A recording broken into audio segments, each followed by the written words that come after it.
Hello there, boys and girls. Welcome to the Celtic Minded podcast. I'm Frank and he's Tommy. We've got a lot to talk about today, Frank, because we've got a game coming up in a couple of days. This is Friday, and on Sunday, the remarkable could happen. Because if Celtic win at Paradise against the Rangers, we're going to win the league. It's over. It's done. We'll have done an incredible turnaround. Ange will get awarded the magic wand of the season, because a team that was on its knees at the start of the season will have turned it round and won the league. What a prospect. Well, I have to say, out of all the leagues I've ever seen, this is the most amazing turnaround I have ever seen in my whole life. For that manager to come in at the start of the season and take over a club that was in a mess, it imploded. The directors were struggling to get a manager in, and then they got this magic guy called Angie. Well, before we get to the actual game, Frank, it's only right and proper that we don't just discuss the good stuff, that we also discuss some of the poor stuff. We've not had the chance to dissect the Scottish Cup semi-final loss. Some people, I think, went a wee bit over the top about that. I was watching some of the social media and some of the reports, and it was all about how it was a disaster and we've lost our way and momentum's gone and everything. And I think Ange put things into perspective when he said, what momentum loss? He says, it's one game that we lost in extra time. Yeah. It was very narrow. It was decided on the basis of an own goal, for goodness sakes. And the truth is, we had the best chances during the game. And if Carter Vickers keeps the shot down by a couple of inches, we're 2-0 up and the game's over. So, yes. What was your assessment of that loss at Hampden? Well, I agree with everything that you said there. Celtic had a one-goal lead. They had a great chance to make it 2 and finish the game, and nobody would be talking about all this. But Rangers done well. They won. I thought Rangers in the game put Rogic out the game, and that was a big blow for Celtic. That was Celtic down to 10 men, and that made them weaker. And Rangers gradually get stronger during the game, and the game went to extra time, which Rangers won. And I was disappointed. I thought Celtic could have managed the game when they were 1-0 up better, and get into the final. And that's what I would like to see them doing at the weekend, managing the game. Very important to manage a game and try and say what's happening in the game and what they're going to do. So it'll be very, very interesting to see the Celtic team, to see the Rangers team. I tired the Rangers team again, but they were tired the last time, and they won in extra time, which I thought was amazing. They got a good result last night in Germany, but they're flying abroad, and all that time in the plane and sitting in the plane and coming back and playing it was a hard game they had, because they attacked in that game last night as well, so they used up a lot of energy in that game. And where they keep getting the energy for, I don't know. But again, I think this week, if Celtic turn up, there's only one winner.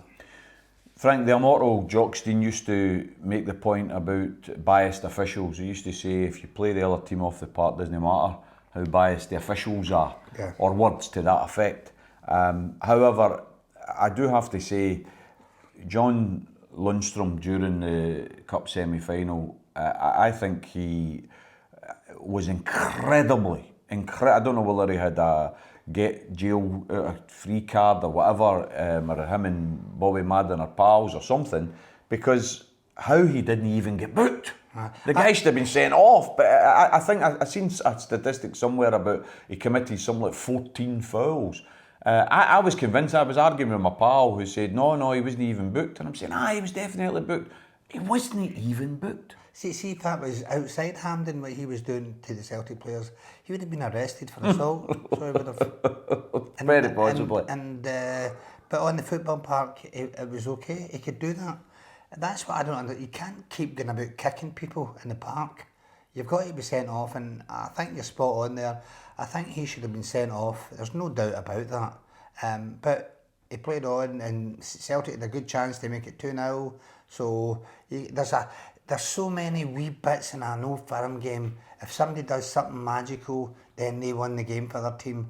And that's what I like about the Celtic Rangers games. You go there now and you don't know who's really going to win the game.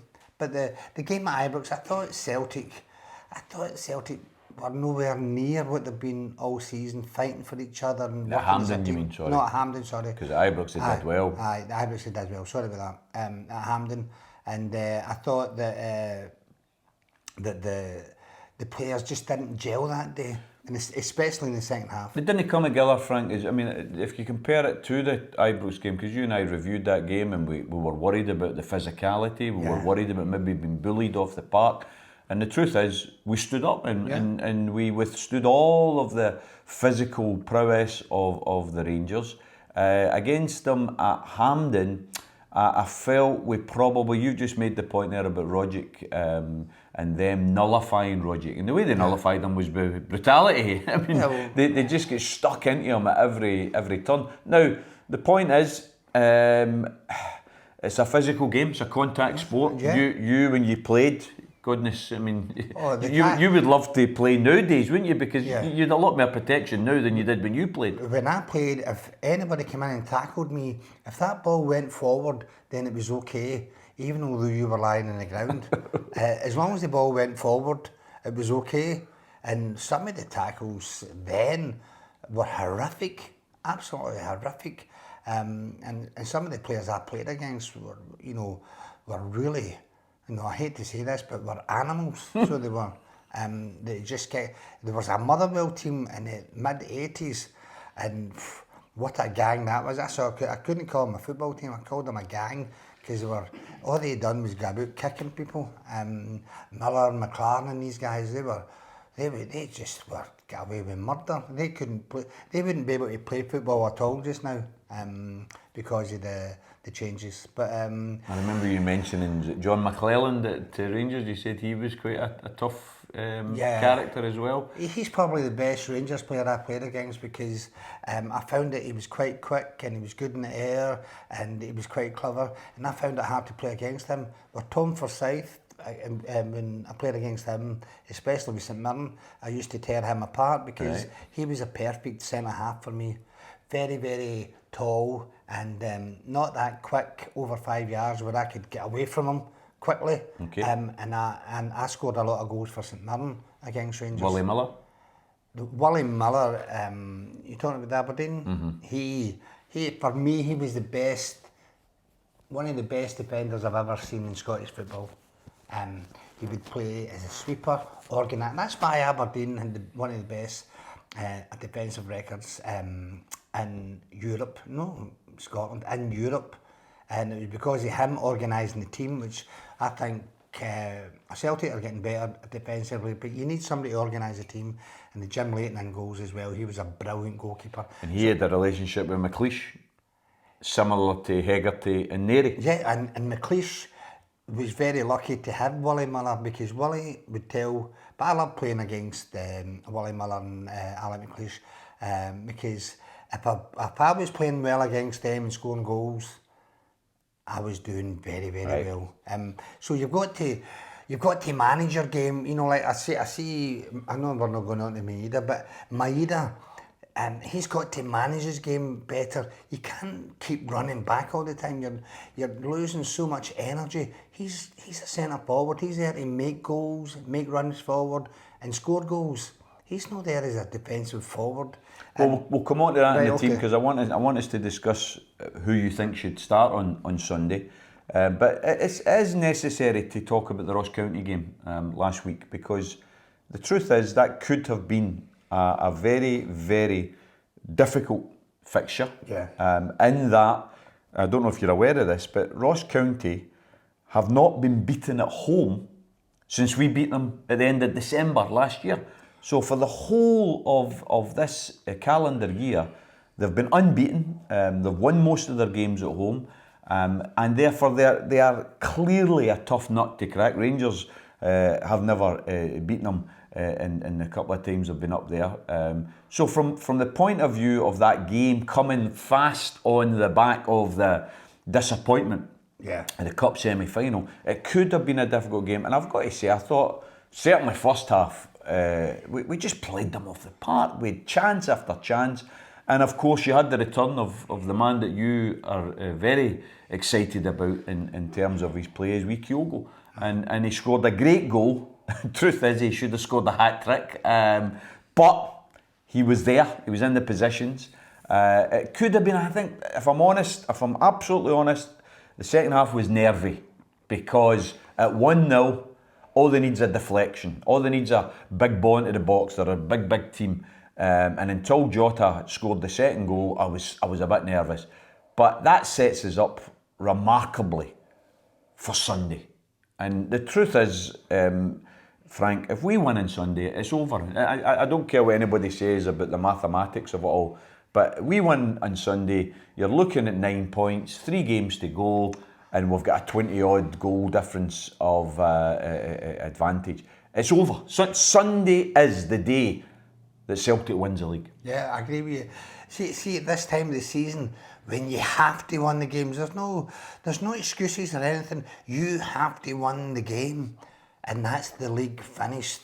You don't have to, if they go in half-heartedly, and the way they done at Hampden, I wasn't overly impressed by the Celtic team, as I call them. They were disjointed, and I think Rogic, he didn't play well that day, so that made it even worse for Celtic. But again, you're right, against the 2-0 win over Ross County was fantastic. And you've got to remember, Ross County are no any mugs. They're in the top 6, is that right? They're in the top 6. Yep.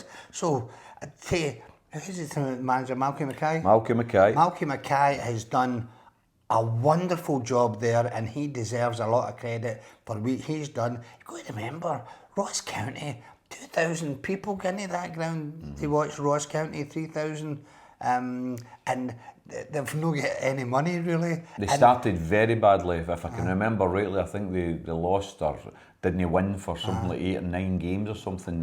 But he's turned it round. And by the way, the next issue I want to discuss with you before we get to the team, and it is indicative that you mentioned Ross County, because the Professional Football Association, the PFA, have come out with their nominations for Player of the Year. Fantastic that 2 Celtic players are in it, Callum McGregor and Tom Rogic. Craig Gordon for Hearts has been nominated. But Charles Regan-Cook from Ross County, I think he's sitting top goal scorer right now. Playing for Ross County, top goal scorer right now. I mean, top goal scorer in Scotland? In Scotland, in the league. That is amazing. I never knew that. Well, now, why is the other clubs not coming in for him to score? They're not making a lot of chances for him to score so many goals. If you're playing for a team that's not as good and you're scoring a lot of goals, all the other clubs are watching you, so he'll be away for there. But that's Ross County need the money, so they'll. I'm sure the Ross County fans will go over the moon that you've just said he'll be away for there. Well, he's just been realistic. Nah, I'm just telling the truth. If you want to sit here all day, Tommy, and tell lies, it's okay. You become a politician. No, I don't want to become a politician. So, tell me this, because there's been a bit of controversy, particularly a lot of the Rangers fans bleating on about, there's no Rangers player in the nominations, it's fixed. And I even heard one of them say, it's because all the other players in Scotland don't like Rangers, they hate Rangers, this guy said on the radio. And then the guy that was hosting the show said, well, how did James Tavernier win it last year then? And of course the guy was clamped up. How did it work out in your day? What happened? Do you get a bit of paper that you have to fill in at a particular time in the season? How do you nominate who you think the player of the year is? Well, if I was going for a player, I would be looking for consistency. That's the thing. That's the most important thing for me, is to be consistent and play all the games and score goals. And I always went for players that were very consistent, and we put ours in. And if it was a Rangers player or whatever, it didn't bother us. If I'm not mistaken, Frank, as a player, say for Celtic, you're not allowed to nominate anybody in your team. You've got to nominate a player from another team. Is that right? Yeah. So can you remember, like during your 5 years at Celtic and then years at St Mirren, did you know, what type of player? Who did you nominate? Can you remember? I would usually nominate the top goal scorer in the league, because the hardest thing to do in football is to score goals. There's no doubt about that. So if you've got a good centre forward, that's very good. And we've got Kyogo. We've got a few players that can score goals, but Kyogo's a bit special for me. My only problem with Kyogo is he's a bit injury prone, and I hope he gets over this injury and starts playing for the next 2 years and be consistent, because that's what makes a player. Look at all the players ever in the world: Maradona, Dalglish, all these players, Beckenbauer, they were never injured. So being injury prone is not a good thing, and the next 6 months will be interesting to see if Kyogo gets through the next 6 months or year without any injuries. Okay. Well, that brings us to the big question. We're heading to a Sunday, which apparently the weather's going to be quite dry and maybe even a bit of sunshine. Good. I know that a number of fans groups have specifically asked us to turn up in as bright colours as possible with the green and white, and maybe bring a couple of wee Australian mementos, maybe a wee didgeridoo or two and a wee kangaroo if we can get one. And if we win this game on Sunday, Frank, to me, that's it. We'll not only win the league, which would be incredible, wouldn't it? 11 seasons and you win it 10 times out of 11 seasons would be brilliant. But we're also automatically into the Champions League for next year. We can really start the rebuild. Who plays for you? What's your team for Sunday? Well, the team has been going very well. I wouldn't change the defence. I like Vickers and Starfelt. You've got to go with Ralston, Vickers, Starfelt and Taylor at the back. And Turnbull, I would bring in Turnbull. He's not had a lot of games this year, so bring him in. He'll be fresh. McGregor, who is playing outstanding just now, centre the midfield. A lot goes with McGregor this week. You know, he's the captain. He's the guy that organises the team and manages the team on the park. So he's very, very important on Sunday.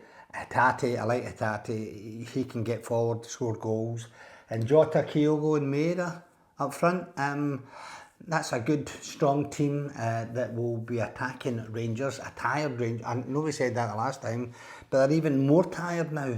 They've just went to Germany, they played a hard game, they get beat in the game, and if they came home with a draw, they would have had a wee bit more excitement in them, but they get beat at the end up. So they'll be tired and fatigued at the weekend.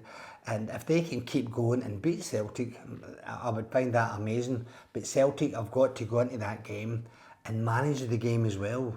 They've got all the players that are fresh and fit, and it's up to them to manage the game and go. But in saying all that as well, Tommy, you know, Celtic would have won that last game if we had a good chance to score later on in the game. You know, so there's very, very small margins in Celtic Rangers games, small margins, and if you can get that margin, then you won the game. I tell you what, Frank, I'm going to say this. I don't care any longer now about whether the Rangers are tired or whether they've had a trip or whatever, because the truth is Celtic are now good enough such that it doesn't matter who the Rangers put out, doesn't matter how many games they've played, doesn't matter how tired they are, we've got a good enough squad that if we turn up, we win the game. If we play well, Frank, I think we win the game. The only thing I would say to you, you've read out what you think the back four is going to be. Obviously, Big Joe Hart will be in goals. You think Ralston, Vickers, Starfelt, Taylor. To me, Vickers and Starfelt have begun, I think, to gel as a very, very good central partnership. I think they know each other's game now. They seem to be able to help each other. I particularly love Vickers. I think he's my type of player, no nonsense, gets on with the game, very, very tough. But Starfelt, I think, is showing now why Ange wanted to spend so much money on him in the first place. I think he's got loads of potential. He's a Swedish international, for goodness sake. So, you know, that tells you something. My worry, of course, is I love Juranovic. I think Juranovic has been an outstanding purchase for Celtic. He's missing on Sunday. That is a difficulty, because I think you talked about game management, and I think Juranovic, he's a wily character. He's very, very clever, I think, on the ball. You see the way he runs, you see him trapping the ball, tackling, everything like that. Tony Ralston gives you everything. He leaves everything on the park for you, but he maybe doesn't have the same guile that the Juranovic has. However, he'll come in. That'll be your back four.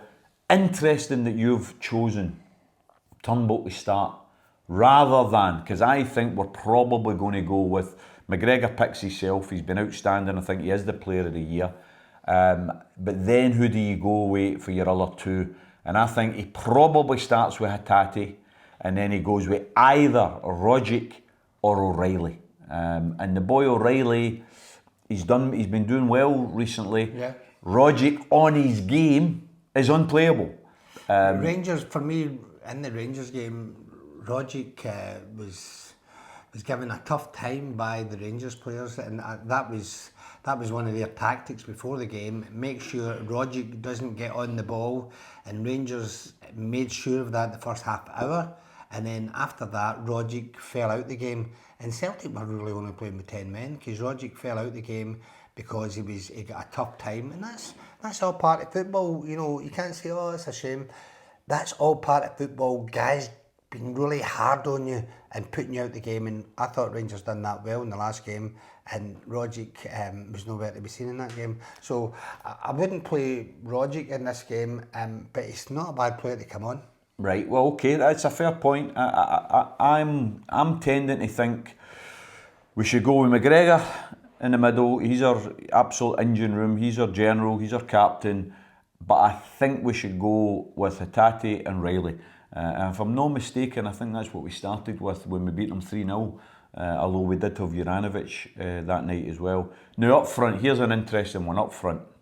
I'm going to agree with you. I think Jota should be on the right, and I think Maeda should be on the left.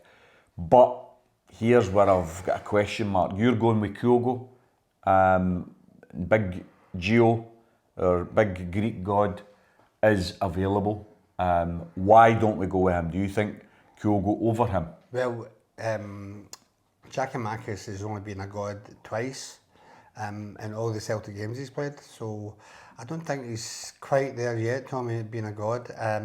He's had 2 good games out of 40, so he's done. That's not true. He's not even played 40 games. Well, you're lucky. You're lucky if he's had 20 games, and most of them are for coming on as a sub. Okay, right. So I'm looking, as I said earlier on, I'm looking for consistency with players. Well, here's a fact. So, then.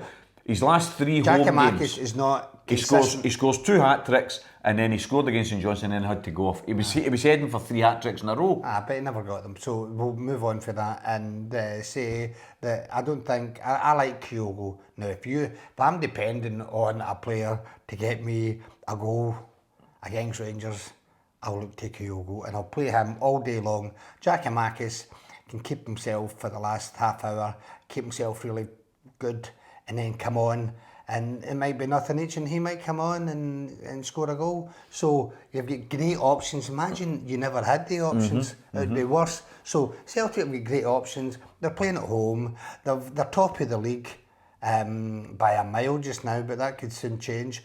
But it's just that I thought Celtic had a bad game against Rangers, and they could have won the game, even as I was saying that in the semi-finals. But at the end up, what I like about this team, they don't sit about and feel sorry for themselves. They get back up and go like that. We had a bad game there. We should have won it. Let's crack on. And that's what I love about this team. And I love about Angie. He doesn't feel sorry for himself. Oh, look at us. He gets on with it. Right, what do we do now? And I think that kind of play by Celtic really helps him. And that's why I think at the very worst, Celtic will get a draw, and even a draw is a great result, Tommy. Well, I don't think it's a great result because we're at home. I would take it right now. No, I wouldn't. No, I think we need to win it. I think we need to finish it. We need to show who's the boss in Scottish football again, and that's Celtic. And we need to win on Sunday. However, you talked about what Ange's brought to the club, and you talked about this attitude, this desire, never feeling sorry for yourself. Ange's motto appears to be, we never stop. We never stop. And I think that's a motto which has gone through that team. And this is only his first season, let's remember. We've got to hope when he gets a full summer to maybe strengthen in the areas of the team that he thinks needs strengthened, bring in even more athleticism, even more running power, because his game is all about we never stop, when means a lot of running. I think he could be incredible, but he'll choose the team on Sunday. I think he probably will go with Kyogo. I think he'll start with Kyogo because he loves him and he knows what he gives him. But I'm just saying to you that if he started with Giakoumakis, I wouldn't be upset. No, I wouldn't be upset either. But he was injured there again, wasn't he, Giakoumakis? He got injured against St Johnstone a couple of weeks ago, but then he came on for the Ross County game. He came on and played the last 20 minutes against Ross County. I know you love him and all that, but I'm waiting till I see him over a period of time doing what he should do, score goals. And I think Angie's a very good manager at picking players, and I'm sure he's a very good player. I'm sure of that. But the only thing that he's not done is show it consistently to the Celtic fans yet. Okay, you're for Kyogo. I'm going to support you on that one. Right. I'm going to support you. As usual. We're going to finish today's podcast with a wee shout out to Frank, because we were both at an event on Friday night at the Kerrydale Suite at Paradise for the Willie Maley Memorial Group. And a wee shout out to all of the guys and girls from Newry in the north of Ireland who set up this campaign, February of 2020. They didn't know there was a pandemic coming within a month, but they set up a campaign to raise £60,000 to build a statue to Celtic's first ever manager, Willie Maley, who was born in Newry, who came from Newry and then came over to Glasgow and obviously became a Celtic player and then a manager for 43 years. He was with the club for over 50 years, 53 years in total. So from the point of view of what they set out to do, they started in February of 2020, then the pandemic kicked in, and despite all that, they still managed to raise £43,000 for this statue. We had an event on Friday night that you attended, and the fans loved you being there. They were getting you to get photographs, autographs. You were very, very popular because people remember what you did for Glasgow Celtic when you were there for 5 years, and you're a legend. The only problem is it was all older people. Well, you know, people say that our podcast, I don't know if you've heard it, but our podcast, some people say it as a criticism. They call it the Celtic Daz podcast, right? That's what it is. Well, the point is, that's what I'm going to say. Some people say it as a sort of a snide remark. I have no good problem with it. It is a Celtic Daz podcast because you're 102, I'm 58, so obviously it's a Celtic Daz podcast. Well, I got my first pension 2 weeks ago, That's so right. that was amazing. That's right. So, from my point of view, great night, and the target was to raise £17,000 to get the statue over the line. And I've got to report, Frank, because we've now had the chance to count all the money, and the amount of money raised on the Friday night for the event, for the statue, was £32,783. So we can announce... That's about double what you wanted. We can announce quite clearly there will be a Willie Maley statue erected in Newry next April. Yeah, and I think they want you to come over as well and be one of those that attends the unveiling of that statue. Well, I would love to be there, and I think it's just amazing. Just amazing what that man done for Celtic. And I have to say, Tommy, as well, I thought you had a speech, may have been on too long, but... It's not like me, Frank, to go on long. I thought you were brilliant. I wouldn't say that, not unless I really thought that, and I thought Peter Martin and Martin O'Neill were also brilliant, and I had a brilliant night. It was a different sense of humour by Martin O'Neill, but I found it very funny, and I thought he was very entertaining, and I had a great night, and I loved to be there that night for the raising of this money to get a statue for the first Celtic manager in Newry, I think that is a wonderful thing you have done. Brilliant. Thanks very much for watching. Please share it if you liked it. Hail, hail. Come on the boys on Sunday.